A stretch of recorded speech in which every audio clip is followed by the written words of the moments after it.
But yeah, let's move along the card. So we have Matt Brown versus Carlos Condit in the co-main event.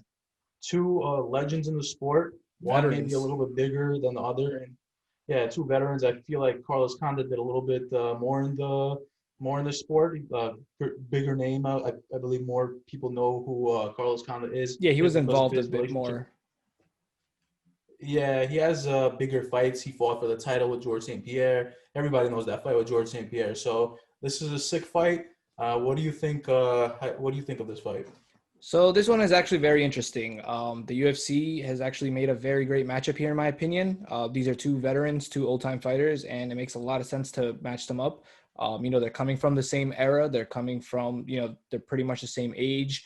So it's gonna stylistically timing, like, as individuals, I feel like matching these two up was like the perfect matchup for them. Neither one of them has been doing too great as of late. Matt Brown is 2-4 in his last six, and Carlos Condit recently broke a 5-fight losing streak with a decision win. So they're both of them. It kind of looks like they're on the tail end of their career, and I'm glad that Dana isn't kind of using either of them like a stepping stone. For some of the younger contenders, I'm actually very glad that they're fighting each other. Carlos Condit during fight week, he actually mentioned that this is his last fight in his contract, so he's really going for a win here since he's going to be up for renegotiation. So retirement isn't in his mind right now, which is, we're glad to see as fight fans. As far as the fight itself, I think Matt Brown is going to have a better advantage standing up. I think he has more power shots. I feel like he has heavier shots. And I feel Carlos Condit is a little bit more well-versed on the ground. He has some pretty impressive submission wins, and Matt Brown has actually lost via submission 10 times in his career, in his professional career. So I think this is good. Didn't know that. Yeah, so I think if Carlos Condit can find a way to get this fight to the ground, I think he could, slip in a submission and, get a submission inside the end of the fight. Yeah, I agree with everything you said. Like you said, these fighters are both veterans. In terms of Matt Brown, he's 40 years old. Carlos Condit is 36 years old. Matt Brown made his pro debut in 2005. Carlos Condit made his debut in 2002. So they've been around for a very long time. As we know with Matt Brown, he's a very heavy puncher. He has 14 wins via KO or TKO.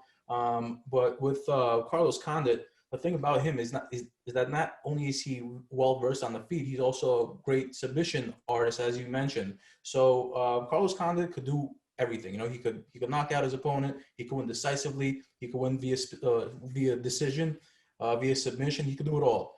But the thing about it is that Carlos Condit, he was on a 5-fight losing streak before winning his last fight with Court McGee via decision. So this is not the same Carlos Condit. It's not only is it not the same Carlos Condit, we can't even put this Carlos Condit on the same, like, it's not the same person. It's a totally different fighter. So I'm gonna probably agree with you, and I'm gonna go with Matt Brown just because I feel like Matt Brown still has the strength. I feel like he's a stronger fighter, and I feel like he's gonna probably get the knockout. So you think Brown with a knockout? I'm going with Brown via TKO or knockout. I don't think this fight is going to decision. I feel like Matt Brown's a very powerful fighter. I know, don't let the record fool you. His record is 22-17, but he's a very powerful fighter, and he's not coming off. He's not on a losing streak. He's still in the game, So Yeah. it's going to be an exciting fight. I know they're way past their prime, but this fight I feel like is going to provide some type of nostalgia. You know what I'm saying? Yeah, they still bring a lot to the table, and I think both fighters are still exciting to see every time they step in. So I'm looking forward to that one as well.